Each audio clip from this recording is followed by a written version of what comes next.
Greetings, friends. I greet you in the mighty name of our Lord and Savior, Jesus Christ.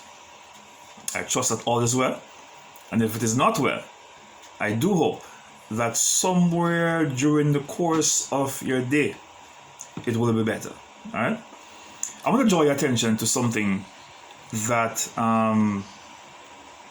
has been bothering me from yesterday. And I think it is most prudent for me to share it with my audience.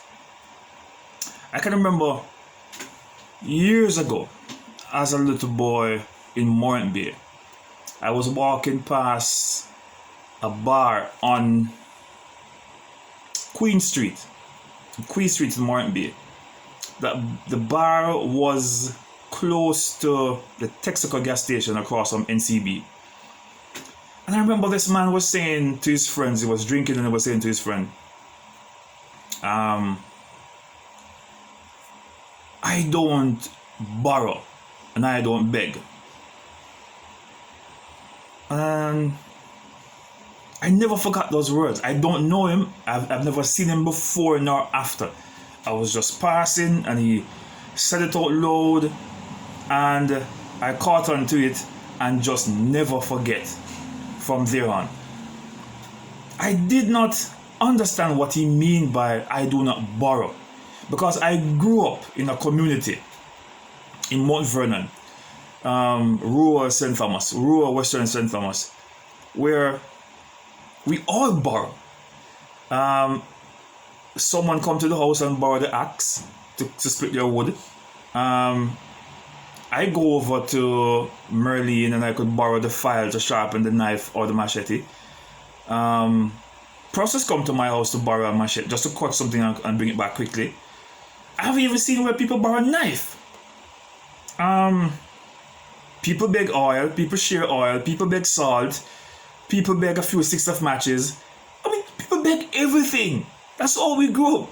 And it was not anything embarrassing to go over to Miss Gersh or to go over to Miss Freedy to get a few sticks of matches to light the fire, because that is how people live.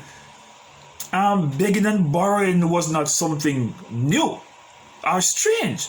It was how we live as a community. As a matter of fact, if you were not begging nor borrowing, it would almost seem as if you are selfish, because everybody was begging and borrowing. But things changed though. Things changed. So when I heard this gentleman saying that I don't beg, I don't borrow, I never forget it, because I'm wondering how is it that he live? What kind of reality he's facing? Of course, he's a man of good economic status. He looked like a return resident. That was a bar which I've seen a number of wealthy men stop to drink. Men who were driving Volvo, and those who know Volvo in the 90s know that Volvo was a rich man vehicle, right? Those men were pretty well off. So I'm saying to myself that maybe because he's able to afford everything, he does not borrow. But hammer, you have a hammer at the house, somebody coming to borrow it. You have a saw at the house, somebody coming to borrow it. What is? Paintbrush, somebody's coming to borrow it. That is how people live. I could not understand. And that thing stayed with me for a number of years. I just never forget that man saying that. And that was years ago. That was from the 90s. Alright? That was over 20 years ago. I don't know him, but I never forget what he said. So I'm no older, alright? No older. A grown man,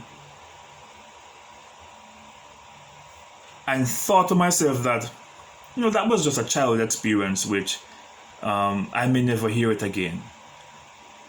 Here I am, over 20 odd years later, hearing it again. This guy came to my house yesterday morning. This is what I want to talk about. I was just giving that backdrop to give you an idea as to where I'm going, right? This guy came to the. I was at the front of the house yesterday, looking some mangoes, right? The mango tree is now in season, It does not bear as much as it was last year. For those who know about fruit tree, you know that the bearing is not consistent. If you get a big bearing this year, next year it will be a little bit smaller, and then the other year it will get large again. So last year was a good season, and this guy, I gave him some mango last year. In fact, I gave him mango about 2 times last year because he always walked past the house to go to work. So I was out there this morning, and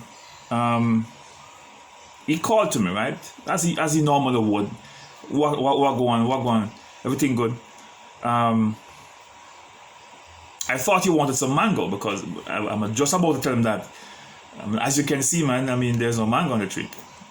These are few young ones are on the tree, and you have to wait until these get fit to be able to pick. But I was searching anyway because sometimes you might look at to find one. I did not find any.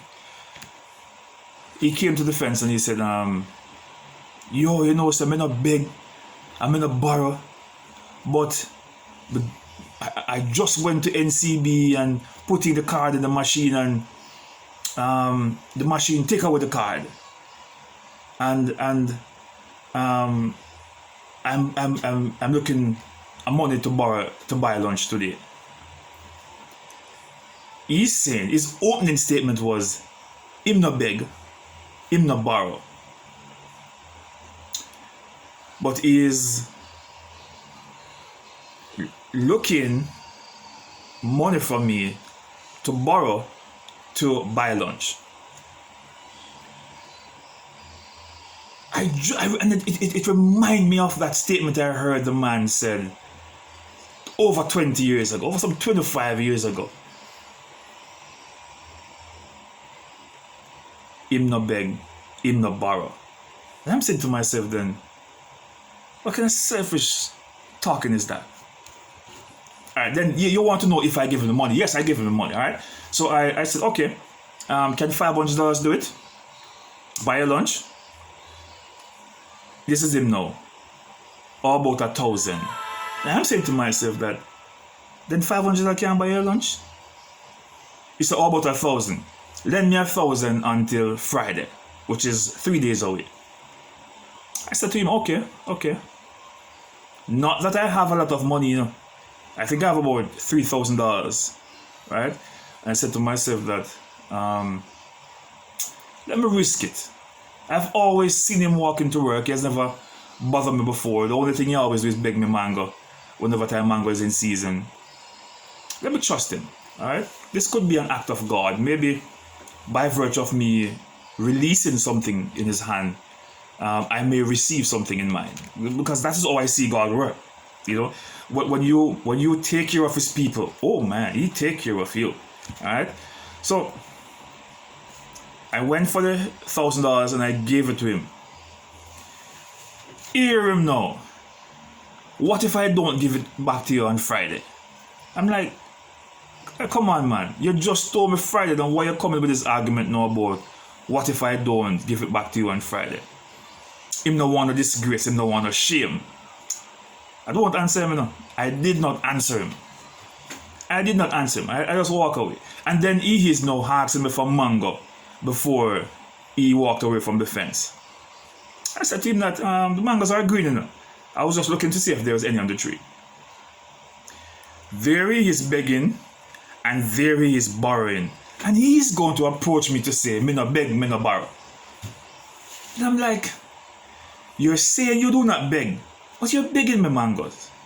You say you do not borrow, but you're borrowing $1,000 from me to go to work. You say you do not do the same thing that you're doing. I guess he's saying that he does not necessarily go around and beg and borrow, but you still beg and borrow.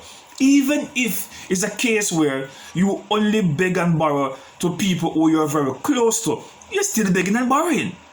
What do you call begging and borrowing then? Is it a case where you have to be begging and borrowing from everyone in the community to say you beg and borrow? Even if you beg one person is begging. What is so embarrassing about begging? What is so embarrassing about begging? We all beg. I mean, we ask for things in a way. Beg sound too desperate. We all ask for things, right? Here we are begging God for mercy and for forgiveness.